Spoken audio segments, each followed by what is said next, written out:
दर्शकों को नमस्ते, प्रणाम, सलाम, जोहार, जय हिंद। मैं पूर्व में बता चुका हूँ, एजुकेशन में हमारा अभी क्लास चल रहा है। अर्थ क्या है, लक्ष्य क्या है, उद्देश्य क्या है, परिभाषा क्या है, लिंग सेक्स क्या है, स्त्री एजुकेशन क्या है। अब हम हिस्ट्री ऑफ वुमेन एजुकेशन में बताया।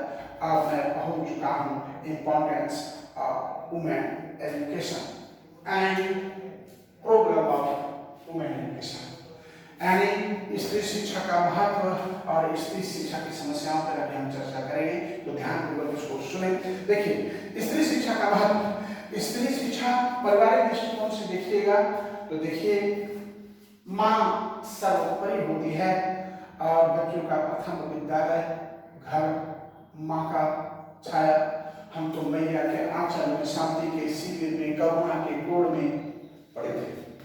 तो सबसे पहला प्रथम विद्यालय घर को, माँ का आंचल को माना जाता है। पारिवारिक दृष्टिकोण से बच्चों की प्रथम शिक्षा माँ देती है, उसकी देखरेख, उसकी बोलचाल, भाषा। सामाजिक दृष्टि से समाज के प्रति स्त्रियों को शिक्षित होना बहुत जरूरी है, क्योंकि पारिवारिक दायित्व के दायरे से बाहर निकलकर बचपन प्रेम की भावना प्रेरित होकर संपूर्ण समाज के प्रति वह सहयोग होती है।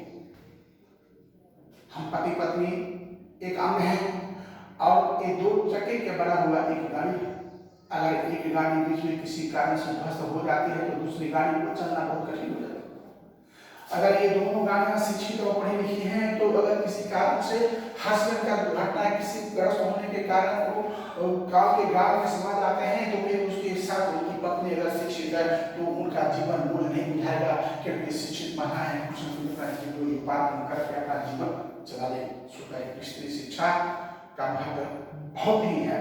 राजनीतिक दृष्टिकोण से राजनीतिक में भी स्त्रियों का सहभागिता होना जरूरी है, ताकि स्त्री दूसरे स्त्रियों को सहयोग कर सके और अंतर्राष्ट्रीय समस्याओं का समाधान कर सके। प्रजातंत्र की सफलता में स्त्रियों पर भी निर्भर करता है। अतः प्रजातंत्र के साथ मिलकर के कार्य करने का मौका मिलेगा।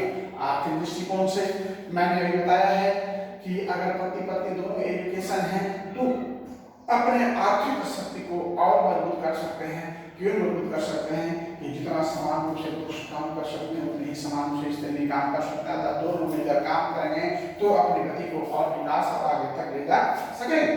अब हम चर्चा करेंगे दूसरा स्त्री समस्या पर, प्रॉब्लम ऑफ वुमेन एजुकेशन। आखिर समस्या क्या है वुमेन एजुकेशन का? भैया, सबसे पहली समस्या है सामाजिक कुरीतियां। समाज में क्या है कि बच्चा पढ़ेगा तो कुछ करेगा, कमा के देगा, लड़की को पढ़ाएंगे दूसरा घर चली जाएगी, हम क्या करेंगे? अपना घर को बढ़ाओ, दूसरे घर को आग लगाओ। ये बहुत बड़ी कुरीतियां है। मैं बता दूंगा आपको कि सामाजिक कुरीतियों और अंधविश्वास में स्त्री शिक्षा को प्राप्त शिक्षा बल नहीं मिल पा रहा है। जो बल स्त्री शिक्षा को मिलना चाहिए वह नहीं मिल पा रहा है, क्योंकि हमारी सामाजिक जो दृष्टिकोण है, हमारी कुरीतियां हैं। कोई लड़की घर से अगर बाहर पढ़ने के लिए जाती है तो बोलती है पापा इसके बच्चे स्कूल जाते हैं 12 बजे और आती है 4 बजे। कोई कोचिंग करना है, सुबह निकल आता है 9 बजे तो बोलता है बाप रे लड़की तो बाहर आती है, लड़का साधारण लड़का बाहर है, लड़की बाहर है। तो ये सारी समस्याएं जो बनी रहती है, जिसके कारण स्त्री शिक्षा को पूर्ण बल नहीं मिल पा रहा है। ये भी एक समस्या है, कुरीतियां। नंबर 2, अशिक्षा। अशिक्षा, ज्ञान की कमी होने के कारण लोग लड़के लड़कियों में माँ बाप बांट देते हैं। लड़की पढ़ करके क्या करेगी, लड़का पढ़ेगा कुछ करेगा। अतः अशिक्षा भी एक बहुत बड़ी समस्या है स्त्रियों को आगे बढ़ाने में।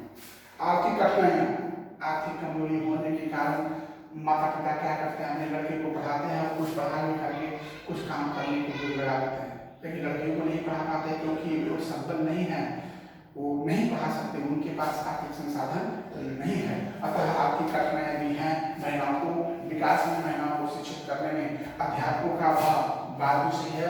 महिलाओं को, लड़कियों को पढ़ाने के लिए लड़कियां शिक्षिका की बहुत कमी है। लड़कियों को पढ़ाने के लिए लड़की शिक्षित होना, लड़कियों की तरह की महिला शिक्षिकाओं का होना बहुत जरूरी है, जो कि नहीं है। अच्छा, महिला अध्यापकों की कमी भी एक बहुत बड़ी समस्या है। बालिका विद्यालय का अभाव, सभी जगह अभी भी बालिका विद्यालय नहीं है। हमारे में जहाँ मेरा गांव है वहाँ अभी भी बालिका विद्यालय नहीं है, जिसके कारण लड़कियाँ स्वतंत्र रूप से जाना पढ़ना नहीं, अब जाते हैं पढ़ते हैं तो कई एक मामले लड़कियों के बीच लड़के लड़कियों के बीच उठते रहता है, जिसके कारण माँ बाप भेजने से अपने बच्चों को कतराते हैं। अतः बालिका विद्यालय नहीं होना भी स्त्री शिक्षा की बहुत बड़ी समस्या है। अनुकूल पाठ्यक्रम में स्त्रियों के दृष्टिकोण से, लड़कियों के दृष्टिकोण से बनाया जाए, ताकि कोई लड़कियां इच्छा रखते हैं कि होम साइंस में जो होम साइंस का मौका दिया, कोई कंप्यूटर में, तो एक पाठ्यक्रम भी वो होना चाहिए। लड़कियों का मुश्किल कुल नहीं है। अतः अनुकूल पाठ्यक्रम भी एक बहुत बड़ी समस्या है स्त्रियों को शिक्षा में और शिक्षा के प्रति अनुकूल दृष्टिकोण। देखिए, मैंने कहा था कि भाई शिक्षा ग्रहण करेंगे, शिक्षा कब ग्रहण करेंगे? शिक्षा तभी ग्रहण करेंगे जब आपने सीखने की लड़क होगा, जब आप में सीखने में, कार्य करने में, पढ़ने में आनंद की अनुभूति होगा। अतः निरस अनुभव लड़की लोग करते हैं, अनसेफ महसूस करते हैं लड़कों के साथ क्लास में बैठ करके। अतः ये भी एक समस्या है कि शिक्षा के प्रति अनुकूल दृष्टिकोण नहीं है। शिक्षा में अस्थिरता, देखिए कभी कभी बालिकाएं किसी कारण घरेलू काम में अधिकता के कारण क्लास नहीं जा पाती। वो क्या करते हैं, घर में कुछ काम है, घर का काम करेगा, क्लास नहीं है। निश्चित रूप से एक दिन आपका सफल हो रहा है। पढ़ाई के प्रति उनका प्रथम प्राथमिकता नहीं है, फर्स्ट प्रायोरिटी नहीं है, पढ़ाई उनके लिए सेकेंड प्रायोरिटी होता है। अतः शिक्षा में अधिकता भी एक बहुत बड़ी समस्या है। तो मैं आपको बता दिया कि वुमेन एजुकेशन में वुमेन एजुकेशन क्या महत्व है और वुमेन एजुकेशन के साथ क्या क्या समस्या है, मैं आपको संक्षिप्त रूप से बता दिया। ऐसा क्वेश्चन आ सकता है, right notes on importance of women education and problem of women education, 15 number के क्वेश्चन हो सकते हैं। इसके साथ जय हिंद।